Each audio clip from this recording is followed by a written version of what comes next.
The Cookie Tree by J. Williams, illustrated by Blake Hampton.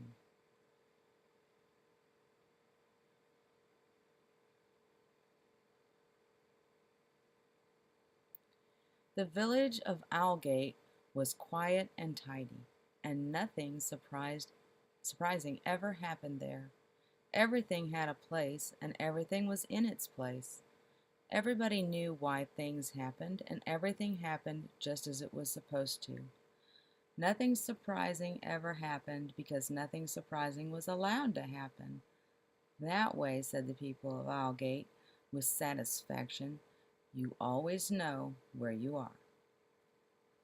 One morning, in the center of the village, a strange tree appeared. It had not been there the night before, but it was there this morning.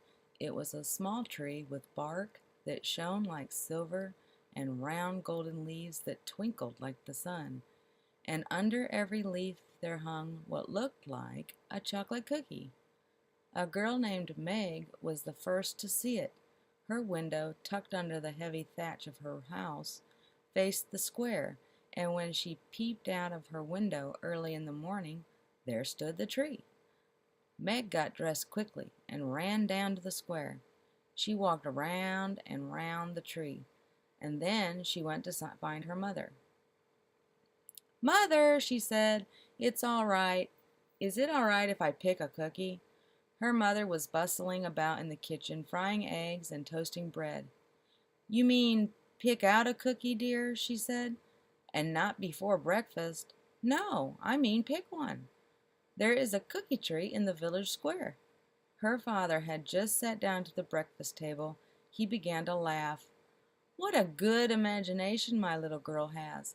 Well, come and see," said Meg. When her father and mother saw the tree, they blinked. "It wasn't here last night," said her mother. "Where on earth did it come from?" "Maybe a magician sent it," said Meg. "Maybe it's a present to the village." But her parents weren't listening. "Why should a tree bear cookies?" said her father in a worried voice. "What can it be for?" "I don't know," said Meg. "But can I eat one?" "Certainly not," said her father. "They may be poisonous. I'll go and call the mayor." The mayor was a brisk and lively little man, and he was briskly and livelily trimming his beard. He looked in the mirror with his head on one side and snipped away, and suddenly he saw Meg's father looking over his shoulder. He gave a jump and cut off too much beard on that side. "Now see what you've made me do," he said crossly. "I hope you've got a good reason for startling me at this hour, or any other hour," he added. "You won't believe me," said Meg's father, "but there's a tree covered with cookies in the village square." "Who left it there?" cried the mayor. "I don't know," said Meg's father, "but you'd better have a look at it." The mayor put on his red gown and his golden chain and hurried out. By the time he got to the square, quite a lot of people had gathered. Some of them pointed and some of them laughed. Many looked worried and whispered together. Morgan the miller had come from his mill dusting flour off his thick arms. "It's a joke," he shouted, roaring with amusement. "'Tisn't natural," groaned Basil the butcher. "Ghostly, that's what it is." "A warning of trouble to come," said old Mrs. Gape the grocer, shaking her head. Children had squeezed between the grown-ups. They stood beside Meg, peering and giggling, looking with delight at the silver tree with the golden leaves. Meg's friend Janet said, "What happened? Did somebody plant a cookie?"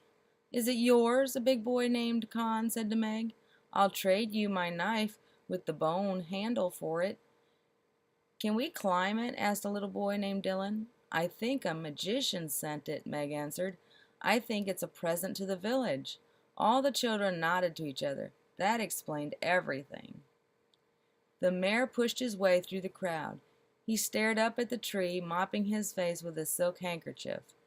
"A cookie tree?" he exclaimed. "Impossible!" "Why?" asked Meg boldly. "I have never seen one before," said the mayor, tugging at his lopsided beard. "You have never seen one before. Nobody has ever seen one before, and there is no mention of one anywhere in the town records. We must get to the bottom of this. Who put it here? Why? What is this for?" Nobody answered. Then the small boy Dylan piped, "It's a present from a magician." "Nonsense!" shouted the mayor. "Why would a magician send a cookie tree here? What is it for?" "Everything must be for something, but this makes no sense at all." "Send for the village councilors," suggested Basil the butcher. Men ran off to find them. In a wide street full of tall houses lived Finn the Fat. When he was called, he slowly and deliberately finished eating a large steak, wiped his lips, brushed his hair, put on his long wide cloak, and slowly came.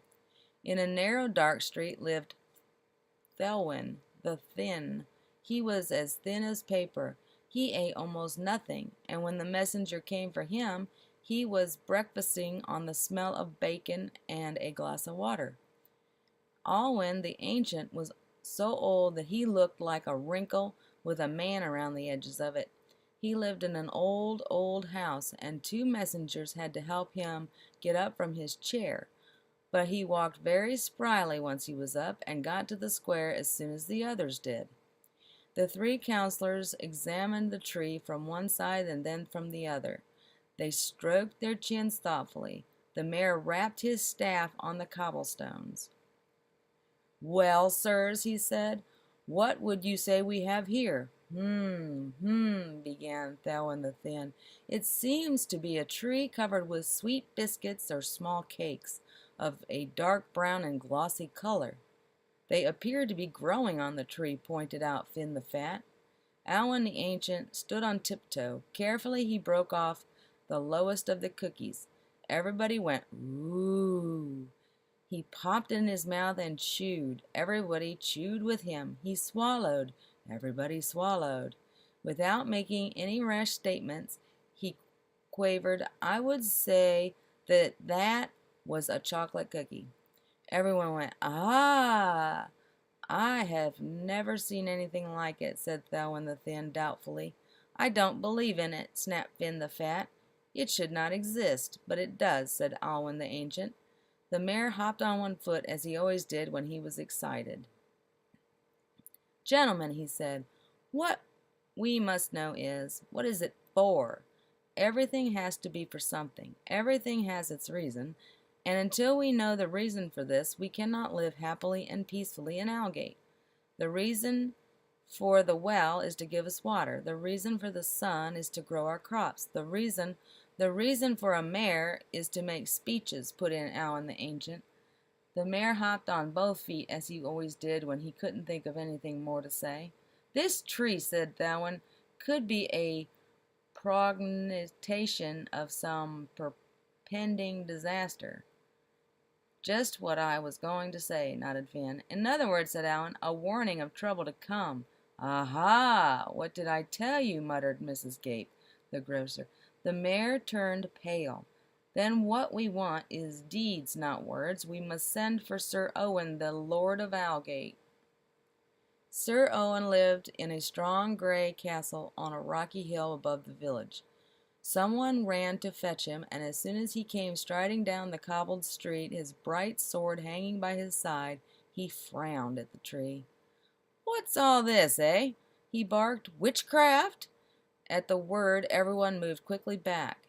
Everybody except the children, who were busily looking at the tree.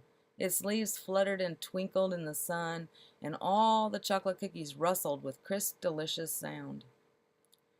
"This has always been a quiet village," said Sir Owen, "and that's how we want to keep it, eh? We want no goblin trees, no demonizing and devilry in Owlgate. Cut it down." "Yes, yes," crooned Mrs. Gape, the grocer. "Down with it, and to the fire with it." "One moment, my lord," said Alwyn the Ancient. "If this is a warning, a sign that something strange is about to happen, then perhaps we should wait to find out what it is." "No strangeness and changeness here," cried Basil the butcher. "Let things stay as they are. Don't touch the tree, or something worse may come." "On the other hand," put in Thelwyn, "since it is rather pretty, and certainly very unusual, perhaps we should send it to the king." "Ah, there's a thought," laughed Morgan the miller. He clapped his hands so loud so that a cloud of flour rose up and made everybody sneeze. The king will give us gold and silver for it. Owlgate will be his favorite village.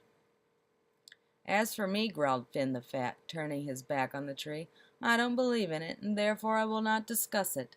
On every side people began to argue. Some said one thing, some said another. Thelwyn, Elwyn, and Mayor and Sir Owen put their heads together and began talking excitedly. The children moved closer to the tree until they were all around it in a ring. Meg put out a finger and stroked the silvery bark. The smallest children stood on tiptoe to watch. The bigger ones looked at each other out the corner of their eyes. Meg took hold of the smooth trunk and gave it a little shake. The leaves whispered and the chocolate cookies rattled. The boy Con put his head on the trunk and gave it a big shake. Other boys and girls stretched out their arms and helped him. Down fell cookies, pattering softly on the cobblestone, with a noise like many bare feet. None of the townspeople noticed, for they were deep in argument. At last the mayor waved his hands in the air and shouted, "Silence, good citizens, silence!" Everyone became quiet. "My friends," said the mayor, "we have come to a decision. In fact, since 3 of anything is better than 1, we have come to 3 decisions. Everything should have a purpose. We now have 3 purposes for this tree. Knowing the purposes, we know how to act. Since we fear that the tree may be magical, we shall cut it down so that it can do us no harm." Mrs. Grape led her friends in applause. "However, since it may be a warning, we shall keep it in the town hall for 3 days and watch it." Basil the butcher and a number of other people clapped their hands in agreement. "And after that we shall send it to the king," finished the mayor. Morgan and Miller and his friends cheered between flowery sneezes. "Very well, Sir Owen," said the mayor. "Please begin by cutting down the tree." Sir Owen drew his sharp sword. He stepped forward. His eyes became round in astonishment. "What tree?" he said. There was no sign of it. The cobblestones were bare and smooth. Only a few crumbs rolled in the breeze. "What has become of it?" gasped the mayor. Rows and rows of widely grinning children looked at him without saying anything. "Where has it gone, eh? Speak up," bellowed Sir Owen. "Please, sir, it just quietly folded up smaller and smaller and then disappeared," said Meg. "After we ate the cookies," added her friend Janet. But what was it for?" "Everything must be for something," stammered the mayor. The little boy Con stuck out his tongue and licked the chocolate off his lips. That was what it was for," he said. Somewhere a magician smiled with satisfaction. The end.